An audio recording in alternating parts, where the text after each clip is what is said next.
Perjalanan suci itu analoginya kayak orang haji. Haji itu kan pilgrimage. Jangan salah. Haji sebagai muslim ke Mekah, tapi hajimu sebagai manusia ke dunia ini. Apa yang terjadi di dunia ini? Di dunia ini kamu mengalami hidup dunia dan belajar. Apa yang harusnya dipelajari? Puncaknya belajar adalah kenal hakikat dirimu, apa yang harus kamu lakukan, jangan kamu lakukan, kemudian lakukan perjalanan kembali. Kamu sudah sukses nyampe dunia hari ini, sekarang belajarlah cara untuk kembali. Caranya gimana? Pelajari dirimu, pelajari lingkungan sekelilingmu. Tugasmu itu mengalami dan belajar. Alami apapun dan baca pengalaman itu. Itu mengalami dan belajar. Setelah belajar, kamu dapat pengalaman yang baru. Ilmumu kamu jalankan. Jadi rumusnya orang hidup itu. Kenapa kok Islam sangat kenceng mewajibkan orang belajar? Saya bolak-balik ngomong kewajiban cari ilmu, kewajiban cari ilmu. Karena kunci kita bisa kembali itu dari ilmu. Belajar, belajar, belajar sampai ketemu rumusnya bahwa ini loh perjalanan yang harus saya tempuh. Jadi sampai muncul kesadaran bahwa saya harus jalan. Sudah waktunya jalan untuk kembali. Perjalanan suci.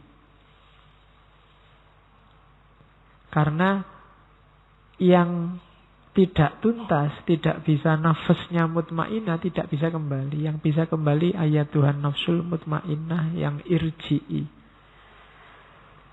Maka tugas kita di dunia ini belajar dan menjalani atau mengalami. Belajar dan mengalami. Terus semakin tinggi kualitas ilmunya, semakin tinggi kualitas perjalanannya dan pengalamannya.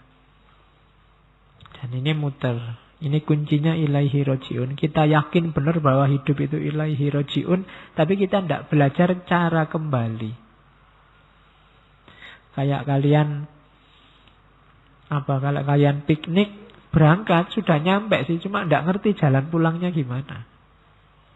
Itu gawat.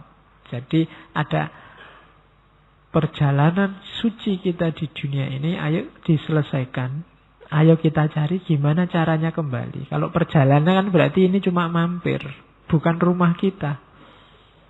Kayak haji ke Mekah kan akhirnya pulang. Kecuali yang niatnya menetap di sana, mau jadi TKI. Ya. Tapi kan ya kalau di Mekah bisa TKI, kalau di dunia kan kamu tidak bisa jadi TKD, Pak, tenaga kerja dunia. Besok nggak kembali ke sana, saya di sini terus, tidak bisa. Terakhir itu tetap meninggal sampai sana. Jadi hayatilah perjalanan sucimu di dunia ini. Ya nanti kamu banyak-banyak selfie di sini kan nanti bisa dilihat di akhirat. Wah itu selfieku dulu kan gitu. Oke, katanya di akhirat besok kamu dipertunjukkan filmmu. Ya, dan tidak usah khawatir. Setiap orang nonton filmnya sendiri-sendiri, jadi nggak repot ngelirik filmnya yang lain. Kecuali yang sudah jelas masuk surga, mungkin dia ngelirik-ngelirik. Wah, ternyata kamu dulu gitu. Oke, susah ya membayangkannya. Apa pakai kayak yang virtual itu ya, diginiin semua, lihat filmnya sendiri-sendiri. Oke, tidak terbayangkan. Tidak bisa diceritakan orang akhirat. Kita mikir yang dunia. Kita persiapkan perjalanan itu, jadi besok kalau ngalami yang akhirat kita tidak menyesal lagi. Kan banyak isyarat dari Al-Quran. Besok di akhirat itu banyak orang nyesel, bahwa saya dikembalikan lagi, ya sudah terlanjur. Perjalanan sucinya tidak sukses. Kalau haji tidak mabrur. Hiduplah di dunia secara mabrur. Di perjalanan sucimu. Nah, kamu disuruh mengalami dan belajar. Mengalami, belajar. Rumusnya itu. Pengalaman. Setelah belajar kamu ngalami. Setelah ngalami kamu sadar. Setelah sadar kualitas hidupmu naik. Terus belajar lagi, dapat ilmu baru, kamu jalani, akhirnya kamu ngalami, kesadaranmu naik, kualitas hidupmu naik lagi. Terus begitu.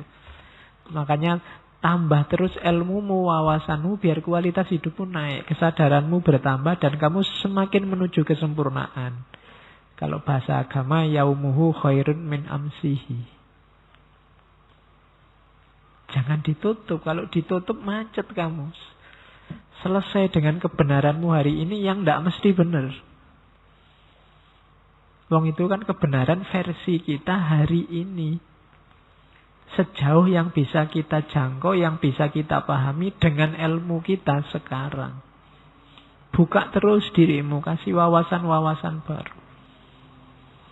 Sehingga hidupmu tambah berkualitas, kesadaranmu tambah pelan-pelan menuju kesempurnaan.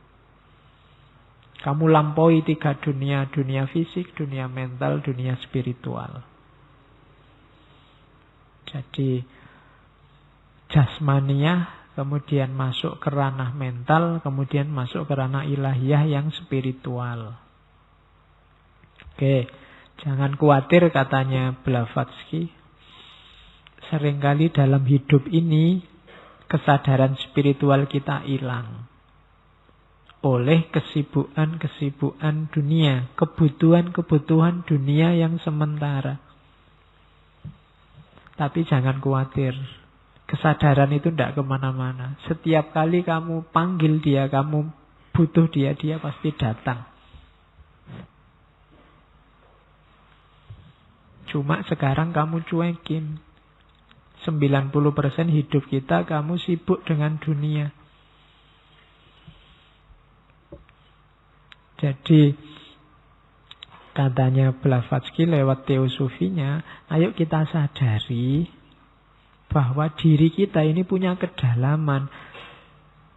Ayo dijangkau kedalaman itu. Hidupnya jangan cuma level materi, jangan cuma level rohani yang belum ke dalam, level mental, tapi level spiritual. Sentuhlah aspek ketuhanan ilahiyah dalam dirimu yang dulu dianugerahi oleh Tuhan. Wa nafakha fihi min ruhi. Sentuh itu, temui itu, hakikat kedirianmu di situ.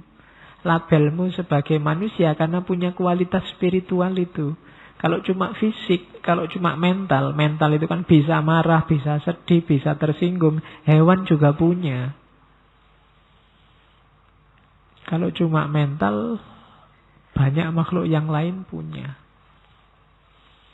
Anjing itu kamu injak ekornya ya ngamuk.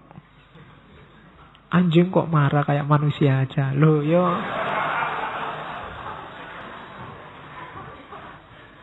Ya emangnya cuma manusia yang bisa marah. Hanya manusia tapi yang punya spiritualitas.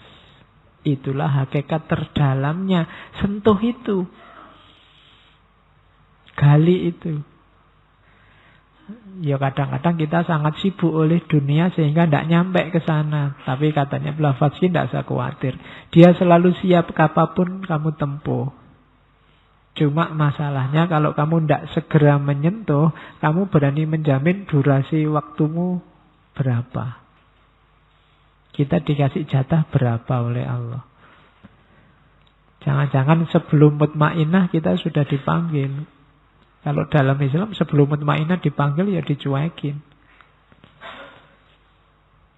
Hal yang paling menyakitkan di akhirat kan dicuekin oleh Allah. Iya. Oke. Jadi konsep pilgrimage, perjalanan suci.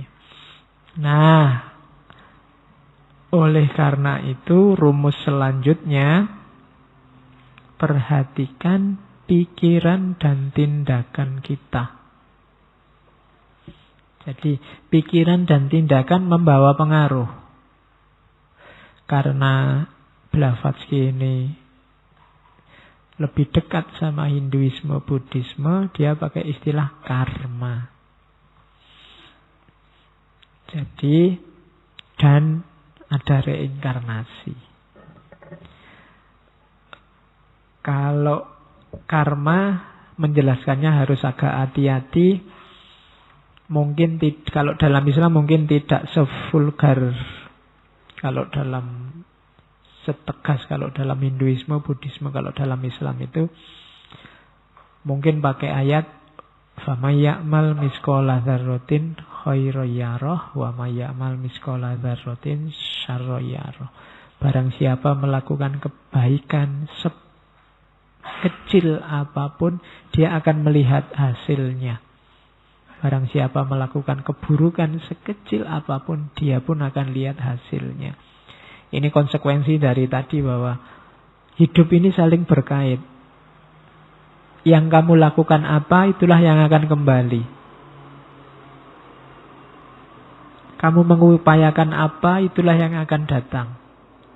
Itu nanti kalau ditarik jadi teori yang populer belakangan ini. Theory of attraction. Tapi ini kebalikannya karma. Kebaikan sekecil apapun yang kamu lakukan akan ada efeknya yang harus kamu tanggung. Kejelekan juga begitu. Maka jangan pernah meremehkan perbuatan baik sekecil apapun atau perbuatan jelek sekecil apapun. Kamu mau sadari atau tidak, dia kembali lagi pada dirimu. Jangan meremehkan dosa yang kecil-kecil atau kebaikan yang kecil-kecil. Ada temanmu gelasnya mau ditendang, terus kamu tolong, hati-hati ada gelas. Itu kebaikan kecil. Kelihatannya sepele. Itu akan kembali lagi padamu. Ya sopo ngerti kalau ternyata gantian yang ngantuk kamu mau nendang gelas, ada yang nulungi. Itu kan gak terasa. Kembali lagi padamu.